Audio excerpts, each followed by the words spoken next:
Pemirsa, tersangka dugaan pelecehan seksual Agus, seorang pemuda disabilitas, hari ini melakukan rekonstruksi atau reka ulang adegan dugaan pelecehan seksual terhadap 15 wanita.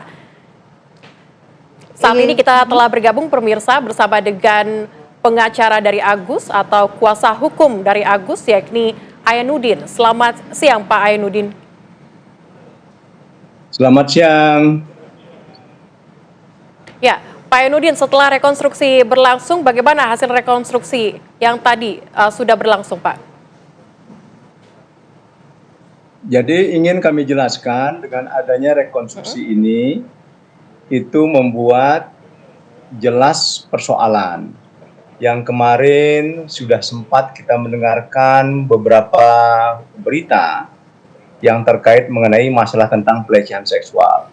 Pertama yang tersebar itu adalah pemerkosaan, kemudian menjadi pelecehan seksual. Nah, oleh karenanya, maka perlu ada penelusuran lebih jauh, yaitu adanya rekonstruksi. Nah, kami mengantongi yaitu bahwa yang bersangkutan ini disangkakan melakukan tindak pidana pelecehan seksual.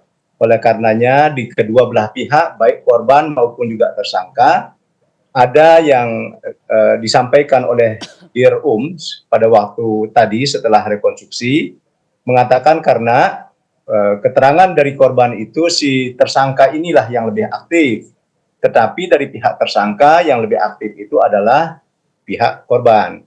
Akhirnya dilakukan rekonstruksi.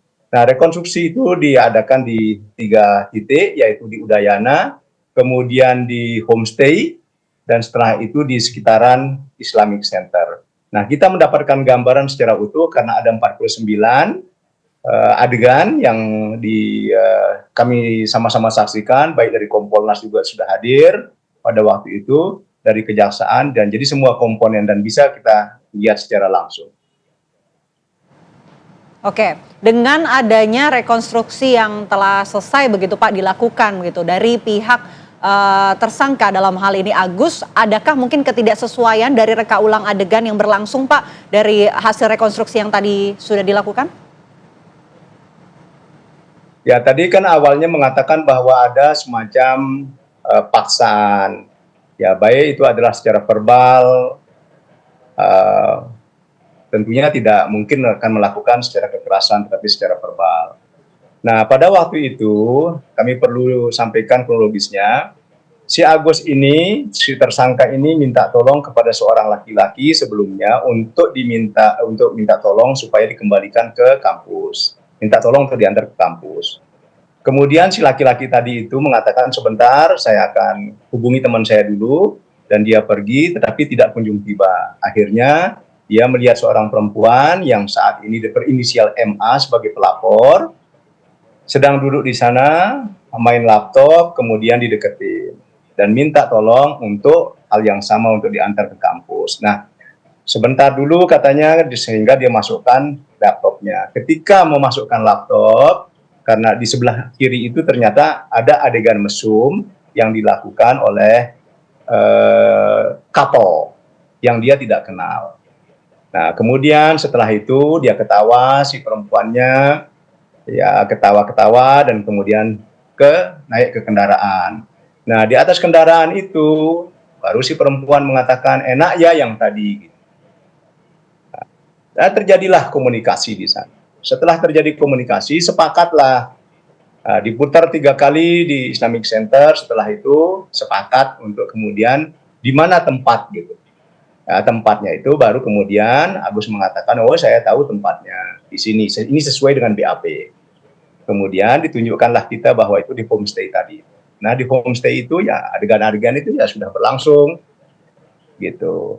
Yang tadinya katanya proaktif, makanya kepingin dari penyidik tahu apakah benar kalau kemudian si korban ini proaktif.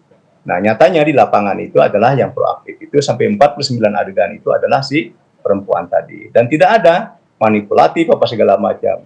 Karena itu setelah disepakati di atas kendaraan, kemudian masuk di homestay itu, dan dia langsung membayar, si perempuan itu membayar. Tapi kenapa membayar 50.000? Ini menjadi pertanyaan. Kenapa dia tahu? Karena si perempuan ini bertanya, kira-kira berapa gitu. Dia bilang ya 50.000. Terus si Agus ini mengatakan bahwa saya akan ganti nanti gitu. Nah setelah adegan itu dilaksanakan, kami tidak bisa beberkan, mohon maaf, karena tentunya banyak ini yang mendengarkan dan juga menyaksikan, karena ini live ya. Maka setelah itu semuanya selesai gitu, terus kemudian ya dia minta uangnya kembali karena Agus menjanjikan untuk mengembalikan uangnya yang tadi dipakai untuk membayar homestay tadi. Tetapi si Agus mengatakan, saya tidak punya, kalau bisa saya minta dulu sama kamu, barang 10.000, 20.000, untuk saya pakai pulang, nanti saya minta sama mama saya, sebagai penggantinya. Terus si perempuan itu mulai marah.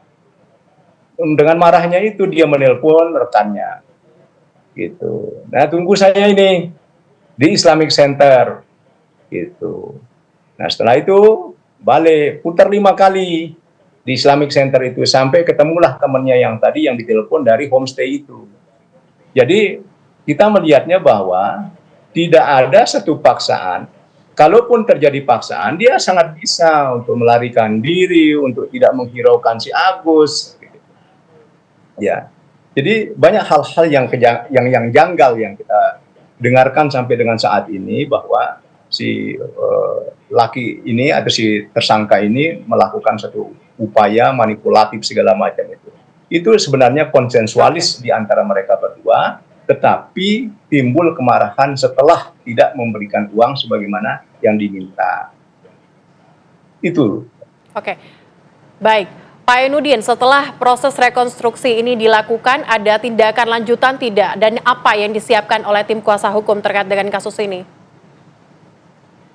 Tentunya kami akan mempersiapkan yaitu ahli yang akan menjadi pembanding ya dari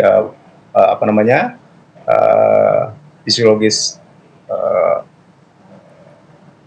apa istilahnya itu psikiater atau psikologis ya, psikologis itu kami akan hadirkan, dengan kemudian kami akan berupaya untuk mencarikan yaitu ahli hukum pidana supaya ini nanti dia akan berimbang gitu. Nah, tentunya hal ini nanti bisa kita akan buktikan di persidangan pengadilan. Itu upaya-upaya yang kami lakukan. Baik, terima kasih banyak Pak atas waktunya di Apa Kabar Indonesia Siang. Semoga sehat selalu, selamat siang.